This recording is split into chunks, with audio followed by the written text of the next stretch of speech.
গত কয়েকদিন রাজ্য রাজনীতিতে ঝড় তুলেছে তৃণমূলের ভাঙন জল্পনা। আর এই নিয়েই অত্যন্ত গুরুত্বপূর্ণ ডেভেলপমেন্ট। আজ বিধানসভার পরিষদীয় রাজনীতিতে নয়া মোড় দেখা যেতে পারে। কিভাবে?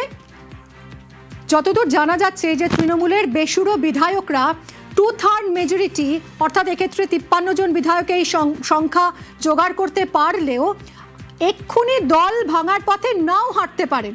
কেন? কি লক্ষ্য তাদের? সেক্ষেত্রে তাদের লক্ষ্য বিধানসভায় তারা ঋতব্রতর নেতৃত্বে আলাদা একটা ব্লক তৈরি করে মমতা বন্দ্যোপাধ্যায় এবং অভিষেক বন্দ্যোপাধ্যায়কে রাজনৈতিকভাবে একেবারে অপ্রাসঙ্গিক করে দেবেন। এটাই তাদের এই মুহূর্তে লক্ষ্য, এই লক্ষ্যেই তারা এই মুহূর্তে এগোচ্ছেন। কিন্তু সেটা বাস্তবে কতটা সম্ভব কথা বলবো। আবির রয়েছে আমার সঙ্গে। আবির, ঋতব্রতকে তো দল বহিষ্কার করেছে, তারপরে যদি 2/3 মেজরিটি তারা পান, সেক্ষেত্রে কি বিরোধী দলনেতার স্বীকৃতি পেতে পারেন ঋতব্রত? এবং একই সঙ্গে কি তৃণমূলের প্রতীক দাবি করতে পারেন? কি হতে পারে? আর এই সব কিছু প্রক্রিয়া কি আজ ঘটতে পারে বিধানসভায়? দেখো, প্রতীক দাবি করার প্রক্রিয়াটা অনেকটা দীর্ঘমেয়াদী এবং এটি চলবে শুধুমাত্র এই রাজ্যের বিধানসভাতে ঋতব্রত বা সন্দীপন তাদের সঙ্গে কত সংখ্যক বিধায়ক রয়েছেন তাদের সংখ্যা বিধানসভার অভ্যন্তরে প্রমাণ করে বা জাহির করে দেখিয়ে বা চিঠি দিয়ে হবে না।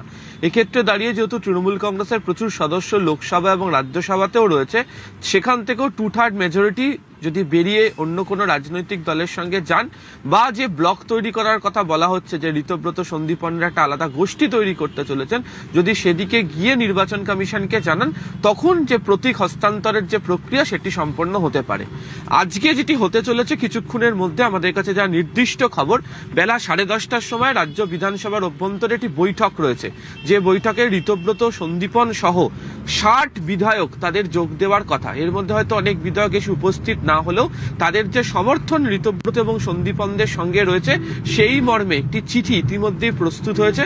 আমি ঋতব্রত বন্দ্যোপাধ্যায়ের সঙ্গেই রয়েছি, তিনি একটি বৈঠক সেরে তিনি বেরোলেন, বিধানসভার দিকে তিনি যাচ্ছেন। আমাদের কাছে যা খবর, সেই 60 জন বিধায়কের স্বাক্ষর সম্বলিত যে চিঠি তারা আজকেই বিধানসভার অধ্যক্ষের কাছে জমা করে দিতে চান।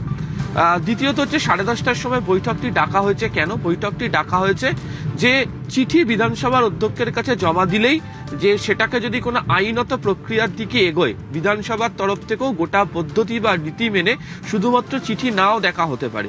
এক্ষেত্রে দাঁড়িয়ে কি হতে পারে সেটা হচ্ছে যে বিধানসভার অভ্যন্তরে এই ঋতব্রত সন্দীপনের সঙ্গে, যেটা আমাদের কাছে সূত্রের খবর, যে 60 জন বিধায়ক রয়েছেন, সেই 60 জন বিধায়কের তো প্রমাণ দিতে হবে।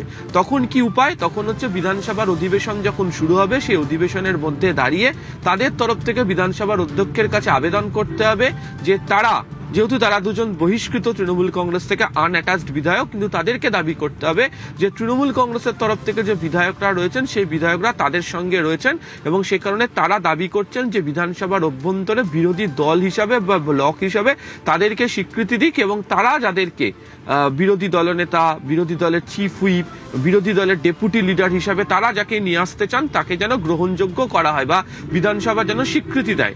সেই স্বীকৃতি দেওয়ার পরিপ্রেক্ষিতে কি হবে? তখন বিধানসভার অধ্যক্ষ বলবেন যে বিধানসভার অভ্যন্তরে হয় ধ্বনি ভোট, এক্ষেত্রে দাঁড়িয়ে হয়তো স্লিপে ভোট করানো হতে পারে, তার কারণ বিধানসভাতে এখানে যে পদ্ধতি রয়েছে সেখানে কারা কার পক্ষে সমর্থনে রয়েছেন সেটা লিখে তারা জমা দেবেন, তার প্রেক্ষিতে পরিষ্কার হয়ে যাবে, ফলে ফ্লোর টেস্ট হওয়ার মতো একটি জায়গা রয়েছে। তবে আজকে একটি চিঠি জমা পড়তে চলেছে, এ ব্যাপারে এক প্রকার নিশ্চিত করে বলতে পারা যায় এবং সেই মর্মে একটি চিঠি প্রস্তুত হয়েছে বলে আমরা জানতে পেরেছি এবং তাতে একাধিক বিধায়কের, গতকাল রাত পর্যন্ত খবর পাচ্ছিলাম আমরা যে 57 জন মতো বিধায়ক তারা সই করতে চলেছেন। আজকে এখনো পর্যন্ত যে আমরা খবর পাচ্ছি সেটা হচ্ছে যে সেই চিঠিতে নাকি 60 জনের মতো সমর্থন রয়েছে, ফলে সেই চিঠি আজকে বিধানসভার অধ্যক্ষের কাছে তারা জমা দেবেন। তবে কোন সময় তারা জমা দেবেন এখনো পর্যন্ত নিশ্চিত নয়, তার কারণ 10:30টার সময়, আবারও বললাম, এখন 10:10 বাজতে চললো প্রায়, কিছুক্ষণের মধ্যেই পৌঁছবেন ঋতব্রত বিধানসভাতে। সন্দীপনেরও এসে পৌঁছানোর কথা এবং একাধিক বিধায়করাও ইতিমধ্যে বিধানসভার অভ্যন্তরে প্রবেশ করতে শুরু করেছেন। সেই বৈঠকের পর অধ্যক্ষের কাছে গিয়ে চিঠিটা জমা দেওয়া হতে পারে। সঙ্গে থাকো আবির।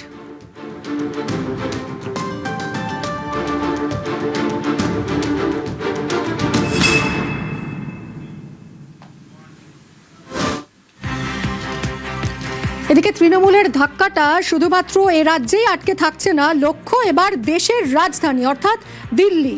বিধানসভার পাশাপাশি এবার লোকসভাতেও একই ব্লুপ্রিন্ট তৈরি করছেন এই বিক্ষুব্ধরা। সূত্রের খবর যে লোকসভাতেও একটা আলাদা ব্লক তৈরি করার চূড়ান্ত পরিকল্পনা সারা হয়ে গেছে। আর যদি সত্যি লোকসভায় এই সমীকরণ বাস্তবায়িত হয় তবে সবচেয়ে বড় ধাক্কাটা আসতে চলেছে দিল্লির দরবারে। কারণ এই আলাদা ব্লক তৈরি হলে লোকসভায় তৃণমূলের দলনেতার পদ হারাতে পারেন খোদ অভিষেক বন্দ্যোপাধ্যায়। আবিরের কাছ থেকে একটু এর ব্যাখ্যা নেব। আবির, তাহলে কি হতে পারে সেক্ষেত্রে?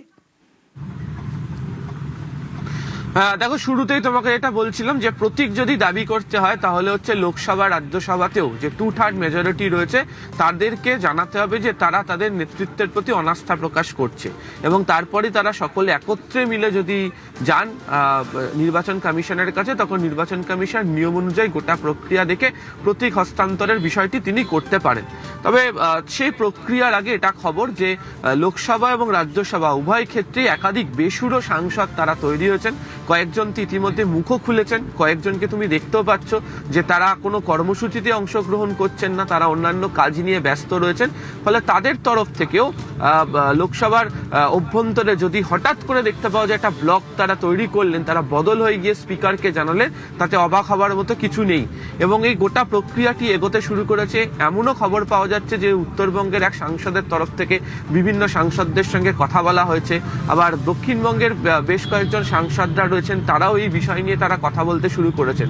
কিন্তু বিধায়কদের ক্ষেত্রে, বেসুরো বিধায়কদের ক্ষেত্রে যেমন অনেকেই প্রকাশ্যে চলে এসছেন, যাদের সঙ্গে বৈঠক হচ্ছে দেখতে পাওয়া যাচ্ছে, লোকসভা এবং রাজ্যসভার ক্ষেত্রে সেটা অত্যন্ত চুপিসারে সেরে ফেলা হচ্ছে।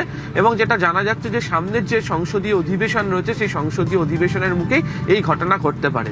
যদি একটু পিছিয়ে যাও আমরা দেখি, তাহলে দেখবো হচ্ছে তৃণমূল কংগ্রেসকে সংসদের মধ্যে, অন্তত রাজ্যসভার মধ্যে সব থেকে বেশি করে বিপাকে যিনি ফেলেছিলেন তিনি হচ্ছেন দীনেশ ত্রিবেদী। এবং তুমি জানো যে তিনি 2021-এর আগে যেভাবে তিনি সংসদের মধ্যে দাঁড়িয়ে, রাজ্যসভার কক্ষের মধ্যে দাঁড়িয়ে তিনি তৃণমূল কংগ্রেসের সমালোচনা করে চলে গিয়েছিলেন, সেটা এখনো পর্যন্ত তৃণমূল কংগ্রেসের কাছে অন্যতম বড় ধাক্কা ছিল সংসদীয় রাজনীতির মধ্যে।